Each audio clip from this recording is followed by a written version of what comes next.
Ассалому алейкум ба ҳама подписчикои канали Юрист TJ. Конкурси нав дар канали мо сар шид. Барои шумо 750 000 рубл ҷидо кардем. Билетҳои мо арзонанд. Ба мисли ҳар вақта 200 рубла дар бар мегирад. Касое ки мехоҳаанд конкурси мо билет бихаранд, инами картаи Сбербанк да сумтона метавонед ки партоен. И карта ба номи Мунис Хуршедович мебошад. Ногуфта намона, конкурси мо ҳамагӣ 4000 билет дорад. Чӣ қадаре ки билета бисёр хариден, мо ҳамун қадар тезтар рӯзи финала аниқ мекунем. Билетҳои мо арзонанд, боварӣ дорам ки тез тамом мешаванд ва финала аниқ мекунем. Чектона метавонед ки инами рақамҳода дар WhatsApp қати номтон рӯй кунед ва ҷошда билети шуморо рӯй мекунем. Конкурси мо ҳамагӣ 46 дона приз дорад. Шоҳҷоизаи конкурси мо 1 дона конверти 100 000 рубла, 5 дона конверти 50 000 рубла, 10 дона конверти 20 000 рубла, 10 дона конверти 10 000 рубла ва 20 дона конверти 5 000 рубла. Шансае даст натиен. Билет бихарен, соҳиби ина ҳами пуло мешен. Бозии мо нав сар шидагиай. Ҳаматонда муваффақият.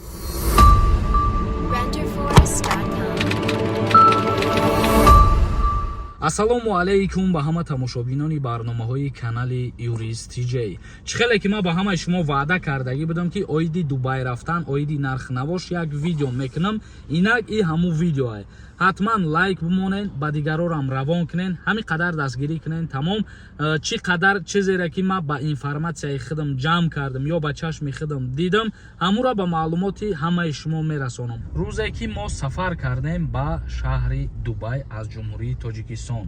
Касое ки ба нияти кору фаъолият мехоҳанд ки сафар кунанд ба шаҳри Дубай, ба ҳаматон тавсия метиҳам ки бирен виза биспорен ва билет бигирен прямой бирен ба Дубая. Визаш аз $90 сар мешавад то $105 дар бар мегирад. Визаи як моҳае. Обши бигем $400 мешавад. Виза қати пули билет рафтан ба Дубай. Агар касе ки туристически агентство қати ба Дубай сафар карданияй, трансферое ки аз аэропорт то гостиницара мебарантон ё ки аз гостиница гирифта то аэропорта мебарантон, да ҳамвон нашинем. Ба чӣ хотир нашинем? Ба хотире ки видеоша мемонам, ина тамошо кунед. ин мошини трансфера, яъне ки ҳамун турагентствое ки шумо мерен брон мекунен гостиницара, ҳамунҷа ба шумо тавсия метиҳанд ки мошини шуморо аз аэропорт гирифта то гостиница мебарад ё ки аз гостиница то аэропорт. Не ки тавсиятон метиҳам ки ба хеле мошино нарен, хубтаре, барое ки бениҳоят зиёд интизор мешавем ба ина. оз мо вақте гостиница биромадем, барои ҳамин одамоша ҷамъ кардан тақрибан 2.5 соат вақт меравад. шумо 2.5 соат дар даруни мошин мешинед, ждат мекунед. из-за этого такси хубтаре. Вақте ки ба Дубай мерен, мерасен, аз ҳама чизи муҳимтарин барои ҳар як нафаре ки кор мекунад донистани забон мебошад. Чунки агар шумо забона надонен, дар ягон ҷо кор кардан наметонен, раҳ ёфтарам наметонен барои кору фаъолият кардан. Аммо 2 нафар бидем. Пули билет туда обратно, пули гостиница ва пули виза дар умум бигирем, дар як ҳафта барои 2 нафар барои истироҳат кардан $5-6 000 меравад. ва бисёри нафарҳо шаҳрвандои тоҷик сафар кардан ба Дубай барои кор мераванд. Ба ҳамин хотир ман гуфтаниям ки касе ки барои кор мерава, аввал забона бидонен. Ба вақте ки дар Дубай мерасен, дар гостиницаҳо набестен. уҷада ҳастанд квартираҳои арзон, хостелҳо ҳастанд ки рӯзаш 40 дирҳам, 50 дирҳам мебошад. агар шумо дар гостиница бестен, як рӯзи гостиница зиёда аз 200 дирҳам мебошад. 1 дирҳам 3.5 сомона дар бар мегирад. ака хитон ҳисоб кунед. ё боз дора парк дора. парки номаш аз ёдам биромад, видеоша мемонам оли.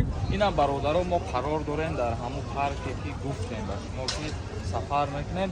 омадем хай бениҳоят парки хуб бидай, зебо бидай.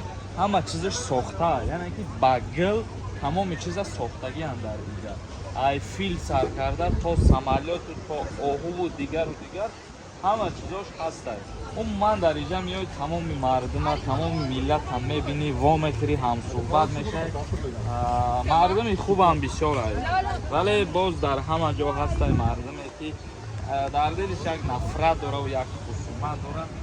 ин гуна мардум дар ҳама ҷо ҳастад.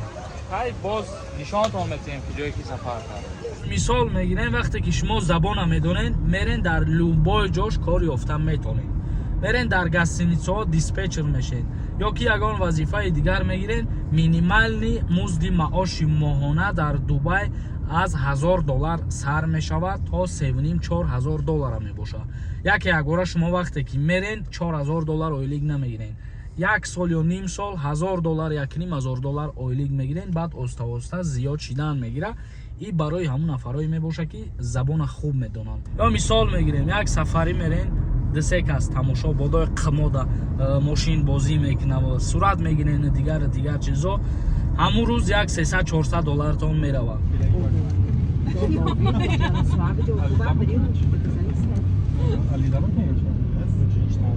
Aqui não tá ventando, tava quente.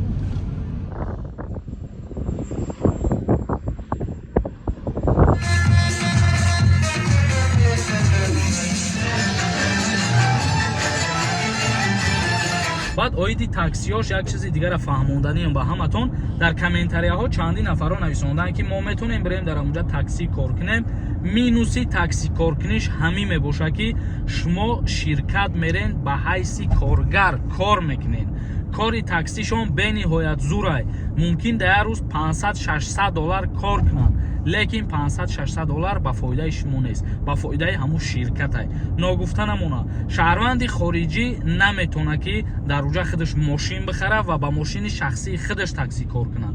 шумо ширкат мерен, аз ширкат мошин мегирен. ҳамчун коргар аз ширкати таксӣ ҳар моҳ $1000 ё $1,500 маош мегирен. тамом.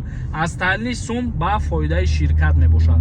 ҳозир мо дар таксӣ шидаги ай тарафи гостиницамон Роз Райхан тарафи магазини Day to Day рафтестем. магазине ки беҳад калонай ва нарх навошам арзонай дар Дубай. ба фикрам ки магазини Day to Day мағозаи ваяй ай эрониёй. ина ҳозир мо як 3 километр омадем, аллакай 16 дирҳам шидай. 16 дирҳамш ба суми тоҷикӣ 50 сомон меша ё 60 сомон меша қариб. 3 километр омадем оли. ба назари баъзе одамҳое ки меоянд инҷа ин сум наметавад. ҳатман видеода лайк мондана фаромӯш накунед. ин магазини Day to Day гуфтем. магазин бениҳоят чизои арзон дошта. ай ҳама магазини арзон ҳамиҷа ҳеҷ чизои арзон любой чизора не ки то қадар ҳамин магазин арзон аст. дигар ҷоҳош мумкин ҳамин румол дар дигар ҷо $100 боло бошад. мумкин ай ҳама ҷои арзон дар Дубай ҳамин магазини Day to Day мебошад. тамоми чиза дорад. мисол мегирем, мо як либоси ҳоҷигӣ гирифтем, ина ҳамин 20 дирҳам ай дар ин магазин. вақте ки мо сафаре рафтем, дар сафари ҳамина пурсидем 150 дирҳам буд.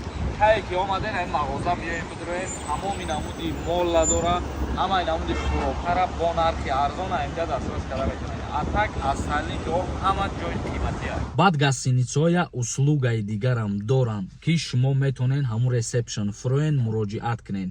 мисол мехоҳем бигӯем ки сафаре мерен ё ягон парк мерен, аз дохили ҳамун гостиница метонед билет бигирен, аз дани дари ҳамун гостиница мошин гирифта мебара ва боз обратно ба гостиницара меёратон. ин барои кори худтона осон кардан мебошад, вале камтар сумаш қиматтар. чихеле ки дар аввали видео дидем, дар дохили як парк мо гаштаиста будем, ҳамура билетчамо аз дохили гостиница харидем. бародаро ҳозир мо дар гостиницаи мо қарор дорем. имрӯз ба яке аз паркҳои зеботарин рӯи дунё бигем ба ҳисоб меравад, хато намекунем. онҷо сафар мекунем. нархи билетча ҳозир мо ба шумо мегӯям. як одамаш 75 дирҳам аст. мо ду дона билет гирифтем, 150 дирҳам шид, ба суми тоҷикӣ 450 сомон шид. сафар мекунем, мерем худо хоҳад. окей.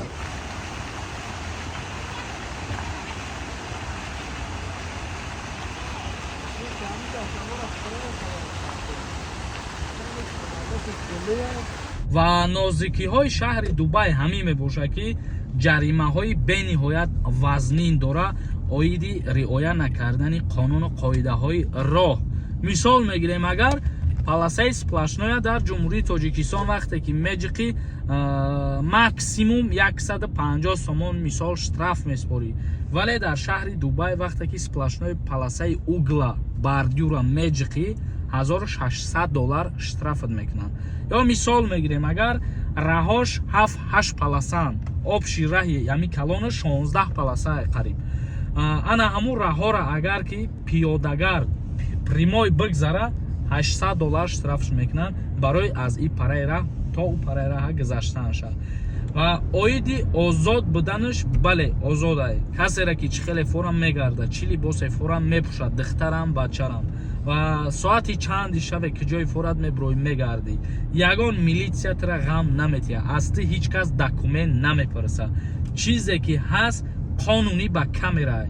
Ти ягон нарушение ки карди, рӯзе ки аз Дубай берун меброи, дар аэропорт штрафа меспори, баъд меброи. То штрафа наспори, ягон куҷо биромадад намемонад. Оиди бизнесо дар Дубай як хубии дигарш ҳамин мебошад ки дар Дубай налог намеспоранд. Дар ягон бизнес налог супорида намешавад ва давлат дастгирӣ мекунад танҳо шаҳрвандои худша. Ба ягон шаҳрванди бегона ана мақсад гражданство наметиҳад. Як айни ҳол барои шаҳрвандони хориҷӣ вид на жительство ташкил кардагиянд, яъне ки иқомати муваққатӣ 3 сола ва 5 сола, баъд визаи 10 сола ки ӯ визара ба ҳар кас наметиҳанд. А так гражданство наметиҳад ва касое ки дар уҷа ягон бизнес карданӣ мешаванд, як бор литсензия мегирен, тамом. Дигар ягон ҳуҷҷат намекунен, ягон ҳамун пул пардохт намекунен. Лекин литсензияш ай $100,000 мумкин боло бошад. Мошинои ҳамун туристические агентство камтарак безебиш даҳамие ки 2-3 соат ждат мекунен дар даруни мошин. касе ки ждат кардан нахоҳад дахили мошин шиштан наметонад. роҳ ба сӯи аэропорт. ин мошини трансфера, яъне ки ҳамун турагентствое ки шумо мерен брон мекунен гостиницара, ҳамунҷа ба шумо тавсия метиҳанд ки мошини шуморо аз аэропорт гирифта то гостиница мебарад, ё ки аз гостиница то аэропорт. Не ки тавсиятон медиҳам ки ба хеле мошино нарен, хубтаре. Ина бародаро шигирифтадо дар дохили аэропорт расидем. Нашод парядка будани одамо бениҳоят зурда. Мақсад риоя мекунанд навбата ҳар як одам. баъд ҷои регистратсия карданашам бениҳоят зиёда. Як 50 кас 60 кас иштагӣ тез одаморо ҷавоб метиҳам. аз сабабе ки беҳад меҳмон зиёда, ҳама аз як ҷо меравад барои регистратсия кардан. каседе ки видео маъқул шудагӣ боша фикроша дар комментария бинависона. худо хоҳад ҳамихели барномаҳои ҳархелара мо зиёдтар кардан мегирем дар каналмон, то шумо тамошо кунен, ҳаловат барен. то видеоҳои оянда худованд ҳамаи мо шуморо нигаҳ дорад.